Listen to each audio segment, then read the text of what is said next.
Okay, it's going to be a review of SummerSlam 2024. We could just get right into it. We don't got to worry about the buy rates or the, any making any crappy analogies. Man, we're gonna get right into it.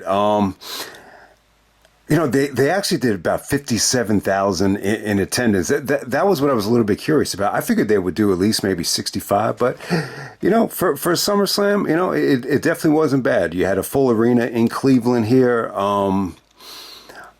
The show was actually much better than I expected, at least like in the beginning. I think they ran into a couple of issues, once we got to the double main event. But I got to say, like a lot of stuff just really, surprised me by how good it was. But, I would actually say match of the night.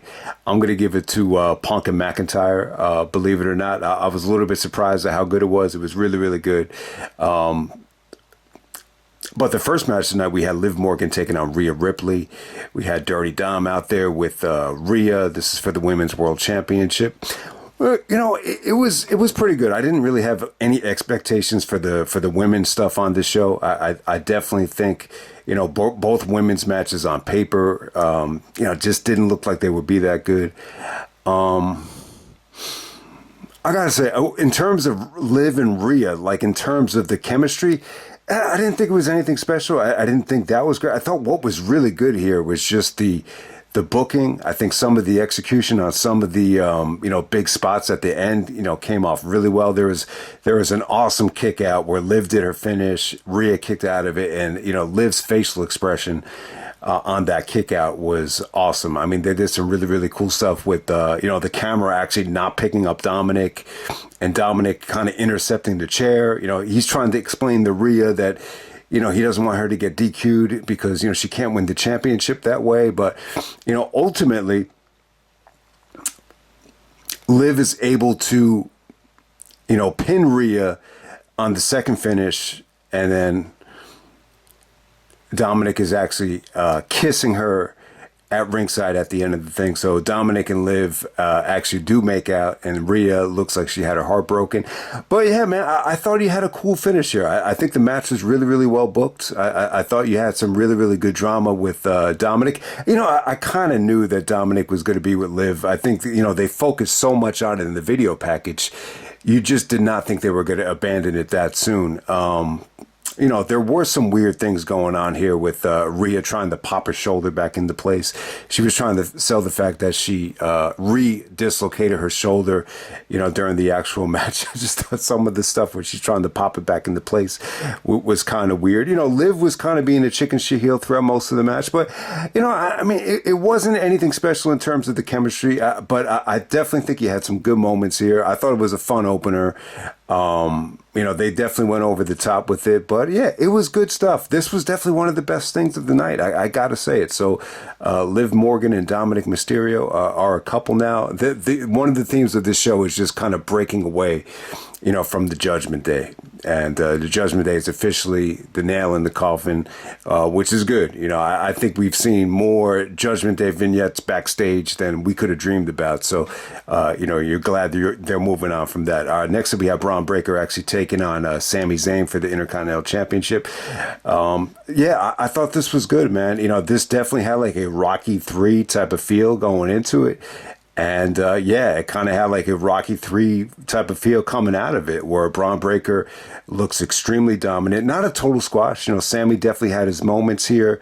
He bitch slapped him. He hit him with the exploder. But for the most part, Bron was just really, really dominant. I think Scotty Steiner was actually, watching the match with some of the legends, some of the WCW legends in the balcony.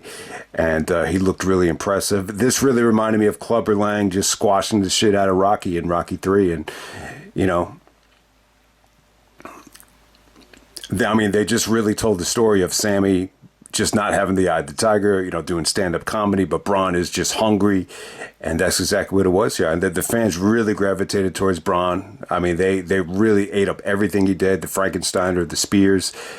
He looked awesome, man, and I thought they put him over huge on commentary as well. When he steps into a room, he just owns the room, is the analogy that they made. All right, so we're going to move on to Logan Paul taking on LA Knight, which was pretty good. I got to give them credit, man. Logan Paul, he's been hit or miss for me over the years. Same thing with LA Knight. The catchphrase and, maybe not enough substance and too much style with LA Knight. Logan Paul actually brings out his entourage and Machine Gun Kelly, of all people, the toothpick, as Eminem called him. This is for the United States Championship. And, it was pretty good. I mean, it wasn't bad. I mean, they did some shenanigans with the entourage and the brass knuckles, but, you had some really good transitions here from LA Knight. I mean, the transition from the buckshot lariat into the blunt force trauma to end this thing was beautiful. That was good stuff. So I thought LA Knight looked better than ever here. I mean, it's just me, but I thought he looked good. Even on that table bump where he basically gives, Logan a neck breaker and the table doesn't break. So, credit to Logan for taking that bump too. Logan busted out a, El Generico Sami, the old Sami Zayn, that springboard moonsault. He hit it just like El Generico used to do it, and he hit it even better. Man, it looked awesome. So I really enjoyed the match. I think it was definitely fun. I mean, it had some moments where I was just like, there's just too much of this prime shit and the entourage and the brass knucks. But, for the most part, I got to say it was really good. Plus, that running Falcon Arrow that LA Knight did, it was like a running Falcon Arrow, not just a suplex, but it was almost like a brain buster the way he hit it. But, shout out to Logan. I thought this was a good match from him. This is definitely one of his better matches. If anything, I think the expectations were a lot lower for this Logan match than, maybe any that we've seen over the last couple of years. But ended up being a nice, pleasant surprise. This was definitely one of the better things on the night. Next up, you actually have Bayley taking on Nia Jax for the Women's Championship. Definitely brought the show down. I was not happy with Nia Jax winning Queen of the Ring. I almost forgot that she even won Queen of the Ring. Once this match started, I'm just like, yeah, that's why she's getting this title shot right here. But I mean, they brought the show down, mainly because of Nia Jax. I mean, she just wasn't very engaging out there. I'll give her credit though. There were some moments towards the end of this thing, in particular, the finishing stretch. She did some good stuff out there. But I'll tell you, I thought Bayley looked great. I think this is one of the best performances of Bayley's career. She was able to turn this match around. And this match was just cold as shit until, some of these spots from Bayley where she does like a running, powerbomb to Nia Jax, which is really impressive. I mean, it's impressive considering how much bigger, Nia Jax is than Bayley. So, shout out to Bayley. She had some really good moments with, the Macho Man elbow drop. I wish that ended the match right there. Nia kicked out of it. You actually had Tiffany Stratton coming down and, teasing the cash in. Bayley tried to, knock her off the apron, but, this is kind of weird booking. Ultimately, Tiffy, gives the assist to Nia Jax and actually helps Nia Jax win while she still has the briefcase. So we'll see how that plays out. Very, very weird booking here. I don't think you've ever seen, someone trying to cash in the Money in the Bank, but then actually trying to help the challenger. That's kind of how it played out here. So Bayley loses the championship to Nia Jax, which was, the match is actually, they turned things around here. I want to say the last couple of minutes were really, really good. So I would definitely say this is probably one of the weaker things of the night, maybe the worst match of the night. But, it was still actually pretty good. Next up, we had Drew McIntyre taking on CM Punk. We got Seth Rollins as the special guest referee. I got to say, man, let me just talk about Seth first. The entrance was, pretty cool here. He actually came out dressed as Beetlejuice because, Beetlejuice, basically dresses like a referee, with some of his outfits. You almost forget about that. There's a new Beetlejuice movie coming out, I think, in October with, some of the same cast. So it definitely kind of had me thinking of that movie coming out. Seth is actually wearing the Sabu pants. Punk even said to him, well, am I supposed to be impressed by your Sabu pants? So, you had some funny stuff here, but, the tension turned very, very serious very, very quickly. They definitely tried to, replicate, Shawn's referee performance from 97. Think about it. We're trying to pay homage to a referee performance from Shawn Michaels. And, yeah, I think they did a good job of that. If they were trying to, top that match, I wouldn't say it topped, that Taker and Bret Hart match, but it was probably the match of the night. It came really, really damn close. I mean, it did what it needed to do. It did what it obviously, you knew what was going to do was to build to Punk and Rollins, which is, where they wanted to go in the first place, going to WrestleMania. But, give Drew McIntyre credit. I thought this ended up being a great feud. I mean, when you go back to War Games, I don't think anybody envisioned, McIntyre, to be one of the main guys that Punk was going to feud with. But, for some reason, I don't even remember these guys tagging up together in 2009 or, any history between them. But, for whatever the reason, McIntyre just had a lot of ammunition towards Punk, praying that he gets hurt. So I thought this was a great storyline. I think they delivered. I think Punk, let's just say this too. I gotta give Punk credit. I'm pretty sure he did not get injured. So that was my biggest fear going into this thing. And I just, at the Rumble, I kind of knew something was off. I think everybody knew something was off about Punk, but I didn't get that feeling here. So that's good. But, the bottom line is Punk looked in great shape, for whatever the reason when he came back to AEW, when he had his, Summer of Punk in Collision, definitely the worst Summer of Punk we've had. He just didn't look motivated. He didn't look in shape. He just didn't look like he hit the weights that hard. Here, it's the total opposite. He looked ripped. He looked toned. He looked like he really stabilized, his upper body and, just did a lot of good work, too. So, overall, I thought this was a good fight. I thought they did creative stuff. I thought it had intensity. The execution on the go to sleep from Punk came off great. There was a great kick out of the Claymore. Could go on and on. I think what really is going to put this match over the top, though, is just the overbooking of it, just the dialogue between Punk and Rollins with, Punk actually hitting him with the go to sleep after he saw that Rollins had, hijacked the AJ bracelet. So a lot of stuff with the bracelet was very symbolic. I wasn't crazy about a lot of that. I think Drew actually stole it on the way out. So Drew actually wins with a second Claymore and, Rollins actually counts 3 there. But, this is all about building Punk and Rollins for Bad Blood. That's going to be a perfect match for Bad Blood in October once that happens. I don't think it needs to be a Hell in a Cell, but I definitely think that fits the criteria of, Bad Blood. So I'm really happy that they're bringing that name back. I always thought that, possibly they didn't think it was that great of a name to sell a pay-per-view, but definitely wrong about that. But yeah, man, I think the Drew and Punk stuff was good. I don't want to say that it was just kind of, thrown out here just to build to Rollins, because I really think Drew and Punk, brought the best out of each other. And, what the most underrated part about this match is, it's definitely going to go slept on, is, that double arm DDT that Drew actually injured Punk with at the Rumble. They did a really good job of, with Punk trying to stay away from it and just countering it. So yeah, I got to say, I think Punk looked good. I mean, I don't think he looked amazing or anything, but, I definitely think he looked a lot better than he looked last summer.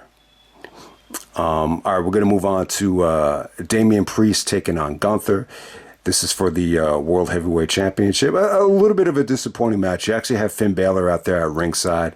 So, yeah, the Judgment Day is no longer. Finn Balor screws,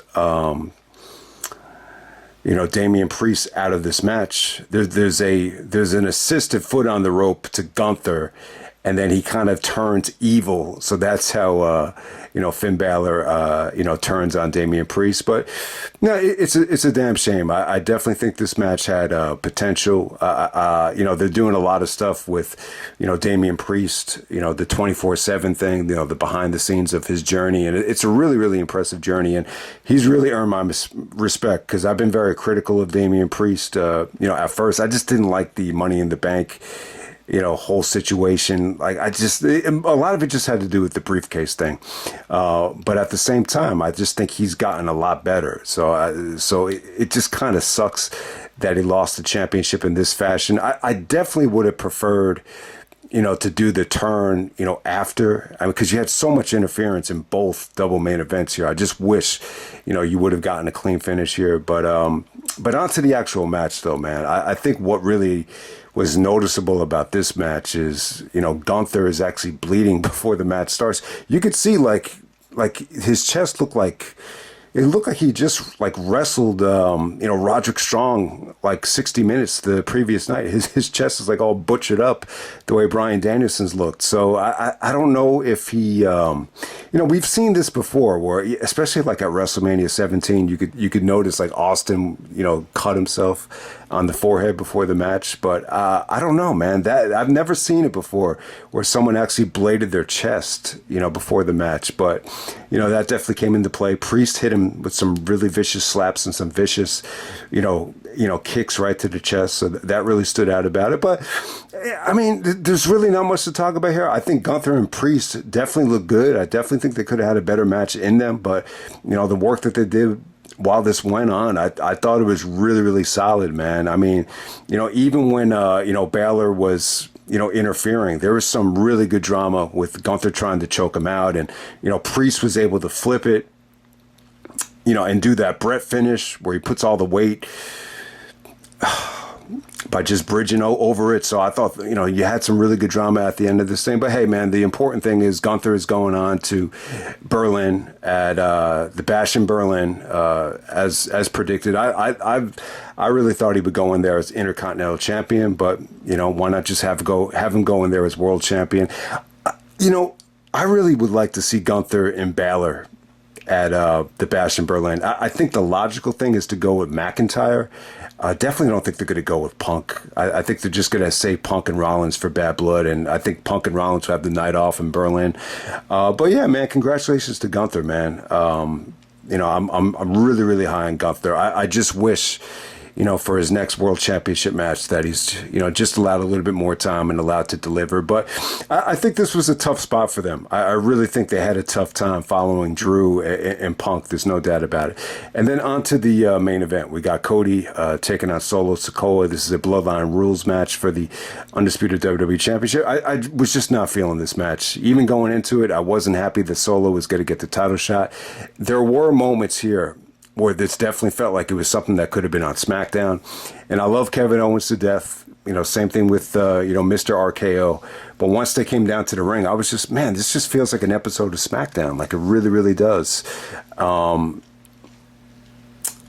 think you got to give Cody credit. I think this is some of the most, heroic babyface, kickouts I think we've ever seen. I mean, he really had to fight off, the whole stable here. From the Tungas to, when Fatu came out, Fatu looked awesome. Hopefully he didn't bang up his knee on that splash. But yeah, I mean, Cody kicked out of a lot of stuff here. I think Arn Anderson gave him Arn basically cut a promo, before this match started. I'm like, God damn it. I hope Kevin Nash is not watching this because, Kevin Nash and Arn Anderson, all the history there. So, but hey, this is, people are going to kind of overlook how, flat some of this match was because of Roman. I mean, that's the bottom line here. I think the match had some good things about it. I think Cody, looked phenomenal at times, but, I'm just not a huge fan of having, the WrestleMania main event and the SummerSlam main event, be really overbooked like this, where it's Bloodline Rules. You're getting interference from, 4 different heels, 4 different baby faces. I just don't think they age well in terms of replay value. But hey, this is what they did. They sacrificed a mediocre SummerSlam main event for a top level return. You knew Roman had to return. So I got to say this about the Roman return. I think I think it came off great. I think, this is finally, what they've been trying to get out of Roman. A monster babyface return where the whole arena is on his side. This is very reminiscent of like Goldberg when he beat Hogan on Nitro. I would actually compare it, to The Rock at Backlash 2000. I thought it was that good. I thought, finally, like Roman got a hero's welcome where you don't hear any mixed at all. Like Cena never really got to experience this. Like any type of Cena, return, for as good as they were, they were always somewhat mixed. So yeah, man, it took almost 10 years to get there, but they finally got there with Roman, and I was curious to see like how Roman was going to come out. If he did come out, there was tons of We Want Roman chants, but I was curious, like, how they were going to execute it with the theme music. For some reason, I just thought he was going to come down with the Shield song, but because I just think that Bloodline theme that Roman's had since the pandemic, I just thought that would have been a tough sell to come down as a babyface, and it kind of was, but they kind of added some special effects before it came out, and it's still got a huge pop, though, so they definitely made the right call there. Roman looked a little bit reluctant, that he, helped Cody, win this thing, but hey, he had to go after Solo after what he did to Paul Heyman, so, you finally got it. Like I said, guys, I'm not huge on seeing Roman, dominate the WWE as a babyface again. So, this just wasn't the SummerSlam main event for me. But I'll say this: like the rest of the card, from Liv Morgan and Rhea Ripley all the way up until Gunther and Damian Priest, I really, really think this was a a quality show, much better than I expected. I was not excited about the SummerSlam, going into it. I didn't think it was worth doing a preview. But hey, man, I think Punk and McIntyre delivered. I think everything else, definitely had some moments on it. So we'll just end it right there, man. That's SummerSlam 2024.